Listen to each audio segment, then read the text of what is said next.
si istorya, dire. Dire yan. Suga ba, anak? Anak ba? Ano kaya itong bumara sa ilong ng bata na sinusungkit ng kanyang ina?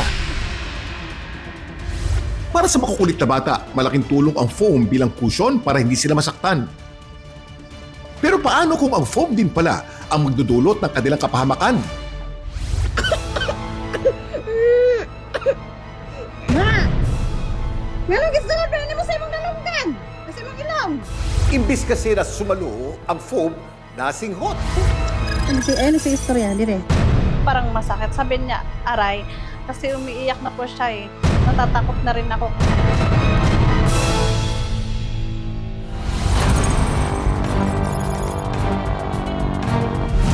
Boss, ito na boss ha! Pakita ko sa'yo! Pagmastang mabuti ang videong ito. Talaga namang this man is on fire. Ang mukha niya halos kainin na ng apoy. Ang videong ito, nagdingas ng interes ng netizens at umani na ng 3.2 million views. Pakita ko sa'yo! Pero paano nga ba humantong sa pagliliyab ang lalaki? At kamusta na kaya siya?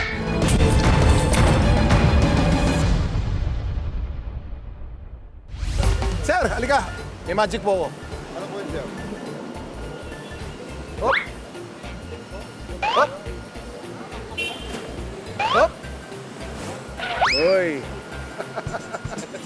Ano pong tawag dito, sir? Lighter, sir. Lighter? Ano po ang lumalabas sa lighter? Apoy. Tama po ba ang maglaro ng apoy? Bawal. Bawal. Siyempre sir, pagkakasala ang apoy. Magkakasala. Yan ang paglalaro ng apoy in the spiritual sense. Yes, Pero sir. bawal maglaro ng apoy dahil baka magkasunog tayo. Ayun. Oo, kung ano iniisip niyo eh. Alam mo ba kung kailan ang Fire Prevention Month? Ang Fire Prevention Month ay sineselebrate sa Pilipinas tuwing Marso para umiwas tayo sa sunog. Ibang laro na apoy iniisip mo eh.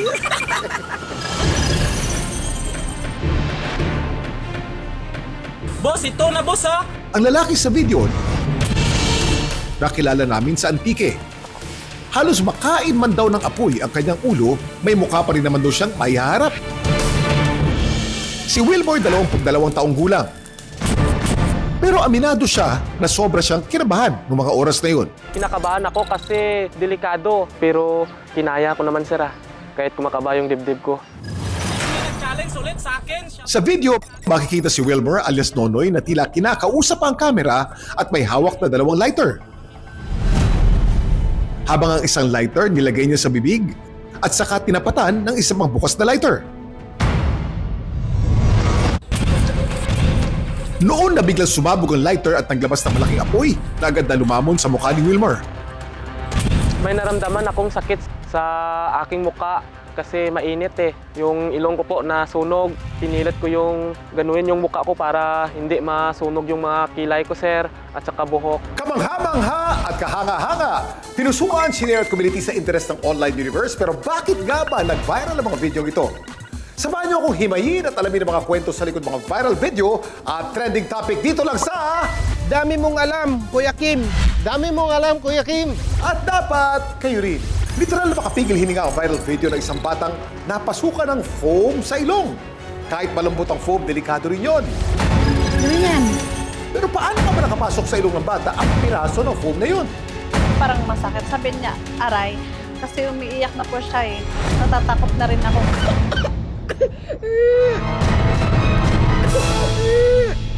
2.5 million views ang lalambat ng isang viral video ng mga mangingisda sa Ilocos Norte na nakahuli ng isang dambuhalang isda na halos mas malaki pa sa bangka nila.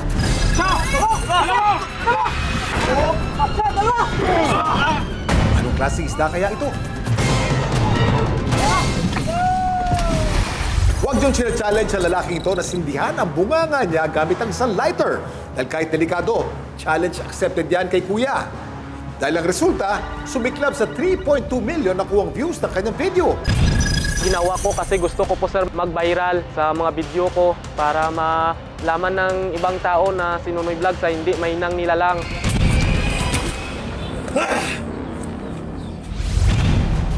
Ay, nako. Nakatawa ka pero masakit, hindi ba? Ang explosive material tulad ng lighter pwedeng sumabog dahil sa excessive heat o overheating. Ito ang nangyari dito kay Wilmer. Dahil binuksan niya ang isa pang lighter at tinapat ng isa pang lighter ang apoy nito, mabilis itong uminit. Kapag tumaas ang pressure sa loob ng lighter, maapektuhan ang casing nito kaya naman magdudulot ng pagsabog. Dami mong alam, Kuya Kim. Duro kagid naman an, Kuya Kim. Alam niyo bang may iba't ibang kulay ang apoy depende ito kung anong chemical ang nasusunog? Yellow kung sodium, green or blue kung copper, purple naman kung potassium, at red kung lithium ang nasusunog. Ang pinakamainit na kulay ng apoy ay kulay blue or white. Sunog kung sunog kayo sa init itong 1,093 degrees Celsius. Mahigit 11 times mas mainit sa kumukulong tubig. Ang dami mong alam, Kuya Kim. May nag-challenge ulit sa akin. Ang ginawa ni Wilmer, challenge daw sa kanya ng mga kaibigan. Pakita ko sa'yo.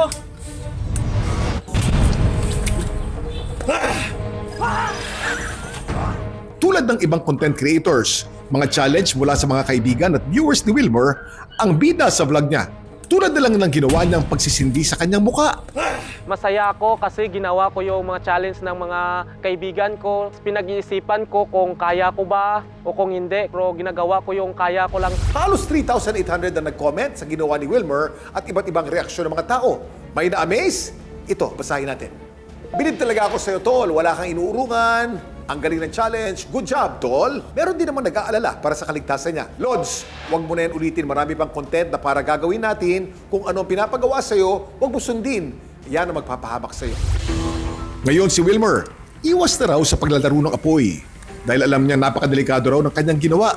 Pero pagpapatuloy pa rin daw niya ang pagiging content creator. Umaasa ako na makasweldo sa Facebook para makatulong din ako sa aking pamilya na nahihirapan sa pagtrabaho sa bukid. Ang apoy ay napakadelikado dahil kaya nitong makasunog ng mabilis at makasira ng mga ari-arian at makapaglagay sa peligro. Kaya ngayong Fire Month, mas maging maingat at wag na wag maglalaro ng apoy. Ang dami mong alam, Kuya Kim!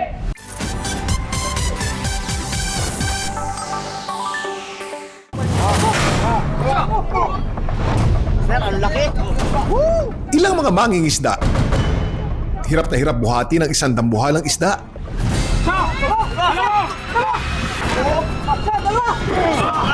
Ang videong ito nakabingwit ng 2.9 billion views online.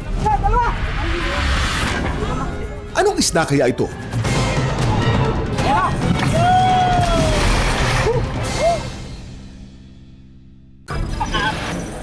Ang isdang nakunan sa video, isang blue marlin. Pagkalaki talaga ng blue marlin? Kadalasan ang kinakain natin mga blue marlin sa mga restaurant ay maliliit lamang. 2 feet or 3 feet lamang, hihira ka makakita ng ganito kalaki dito sa atin sa bansa. Kaya ito tinawag na blue marlin dahil cobalt blue ang kulay nito sa taas at silvery white naman sa baba. Dahil nagtatransform sila into bigger sizes, kumakain sila ng iba't ibang prey throughout their life. Kapag bata, kumakain sila ng maliliit na zooplankton. At kapag lumalaki-laki na sila, malalaking isda at pusit ang diet nila. Dami mong alam, Kuya Kim. Sa Ilocos Norte na videohan ang isdang ito. At ang netizens maraming tanong sa comment section. Parang imposible, paano niya maisasampa sa bangka? Bakit nahihirapan kayong magbaba? Paano naman yan naiahon sa bangka? Pagka ganyan kalaki, Idol, magkano aabutin kapag naibenta? I would say mga 200 piso kada kilo. Hindi ko alam, misis ko na mamalengke, hindi ako eh. Medyo delikado raw ang ginawa ng mga lalaki sa video. Napakahirap kung makahuli ka ng malaking marlin tapos maliit ng bangka mo. Lalo na kung hindi ka marunong, maaring ikalubog ng iyong bangka o yung sa kanyang sinasakyan. Minabuti kong kausapin ng video uploader na si Marvin. Napakalaki po nito at tumigas na po yung katawan kaya mahirap po talagang ibaba. At kung paano naman namin po na isakay sa laot yung ganitong napakalaking blue marlin, pagdating po kayo sa laot ay tulong-tulong na po kaming mga mangingisda upang mas mabilis naming mahuli at maisampa dahil medyo malalaki po ang alon. Ang laki! Ang nahuling isda sa video umabot sa 400 kilos o katumbas na magit 116 piraso na tilapia. Isa raw talagang blue marlin ang inaasam-asam na mahuli ng mga mangingisda rito sa Ilocos Norte. Mabenta kasi ito sa merkado. Itong nasa video nga, naibenta agad ng 77,000 pesos. Wow! Karaniwang mas malaki ang mga babaeng Blue Marlin kaysa sa mga lalaki. Migratory ang mga isdang ito, galing pa ito sa iba't ibang bansa. Dito sa Pilipinas, hindi raw karamihan ang mahuhuling Blue Marlin.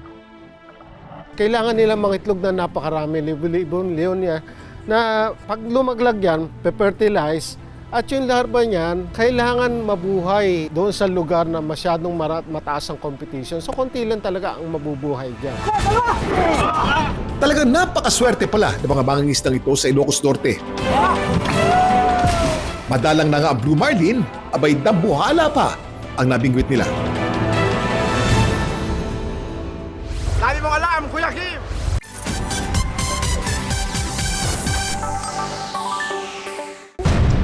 Ano si istorya, dire. Dire yan.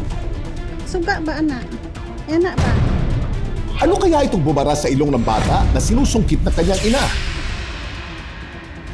Para sa makukulit na bata, malaking tulong ang foam bilang cushion para hindi sila masaktan.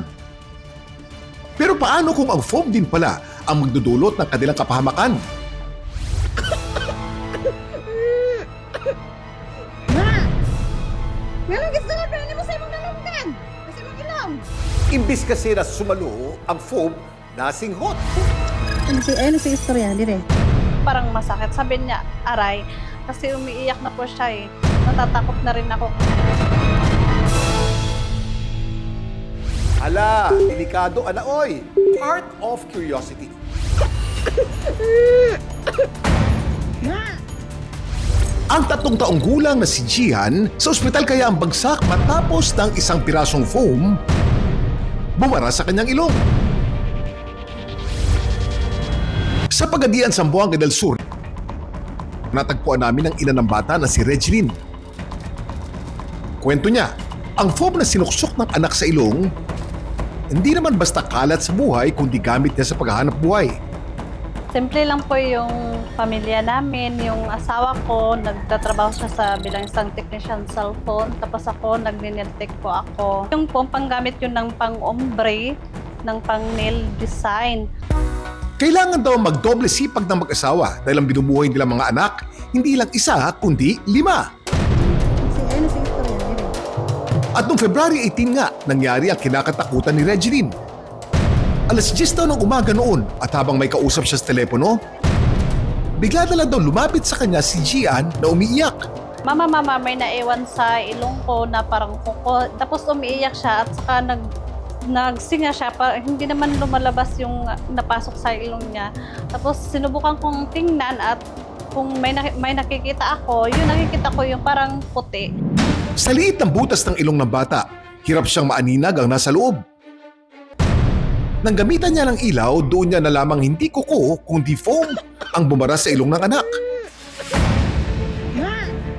Mabuti na lang at kumpleto sa mga gamit si Regeline bilang isang nail technician, Chane, to the rescue. Nung una kong kinuha, medyo nairita siya, parang masakit. Sabi niya, aray. Pati ni Regeline nahirap sa paghinga ang kanyang anak, kaya ang foam kailangan na niyang makuha ng mabilisan.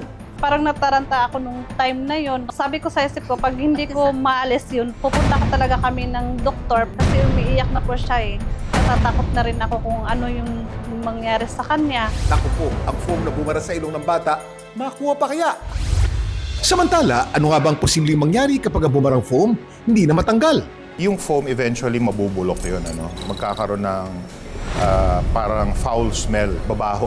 Definitely magkakaroon ng infection yung bata, and magfi-fever. Worst case, pwede siyang magkaroon ng sepsis, ma-infect yung pati yung dugo niya, Magkakaroon siya ng infection which can be life-threatening pag napabayaan talaga. At kung nagkataon naman daw na malaki ang bumara, maharangan daw nito ang daanan ng hangin sa ilong at mahihirapang huminga ang bata. Malaki po, ano po ang pinakamalalang na ipasok niya sa ilong niya? Pellet gun. Pellet gun! Yung buong barel, kumasya po ron? Ginanon niya. Ginanon niya. Hindi naman niya kinalabit yung gatilyo. Kinalapit niya. Kinalabit? Kaya napasa. Ano po, paano niyo natanggal yung pellet gun sa ilong? po sa ospital. Kayo po, ano po naipasok niyo sa ilong niya na pinakamalaking bagay? Sipon lang. Ay! Pero ang ginagawang pagdukot ni Regeline ng foam sa ilong ng anak, tama nga ba? Anong masasabi ng eksperto dyan? Kung nakita mo, matalas yung dulo at saka naka-flare out. So it's very possible na masugat niya yung ilong. Dapat dinala yun sa doktor. No, dapat yun talaga sa doktor. No? Anytime na may pumasok na foreign body, you have to bring the patient to a doctor. Pumasok na foreign body sa ilong, sa tenga, or sa ano. Kasi for one thing, hindi tayo sure kung yun lang yung pumasok. We check kung meron pang ibang nandun eh. Balikan natin si Regeline at ang anak niyang si Gian. Makalipas ang ilang sandali, ang bumarang foam sa loob ng ilong ng bata. Ito, tailabas na niya. Nga! Nga lang gisulod na mo sa imong dalunggan! Sa imong ilong! Natutuwa ako yung nakuha ko na po yung foam. Si Gian maayos naman daw ang lagay ngayon. Ang nangyaring sungkitan, na videohan din ng anak ni Regeline.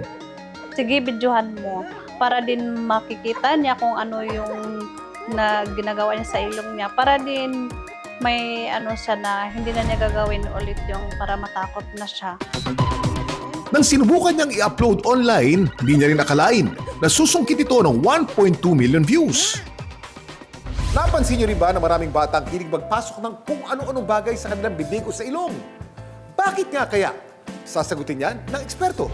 Ang mga bata, especially during the younger years, ay talagang very curious sila at this stage at sila ay nag-explore. Especially nag-explore sila using their 5 senses. Maganda naman yon no, na nag-explore ang mga bata, but make sure na merong parental na guidance kasi part yon ng kanilang growth. Ang alternative option also is may mga toys naman na merong sensory na benefits para sa ating mga anak. Natuto rin daw si Regeline sa nangyari. Ngayon, mas magiging alerto na raw siya sa pagbabantay sa mga anak. Parang kaligtasan nila, hindi mabarahan ng anumang peligro. Nga! Daghan ka na ibawaan, Kuya Kim. May mga kwento rin ba kayo viral worthy? Just follow our Facebook page. Dami mong alam, Kuya Kim, at ishare niyo doon ang inyong video. Anong malay niyo? Next week, kayo naman ang isasalang at pag-uusapan. Hanggang sa muli, sama-sama natin alamin ang mga kwento at aral sa likod ng mga video nag-viral. Dito lang sa... Dami mong alam, Kuya Kim! Dami mong alam, Kuya Kim. Dami mong alam, Kuya Kim. At dapat, kayo rin.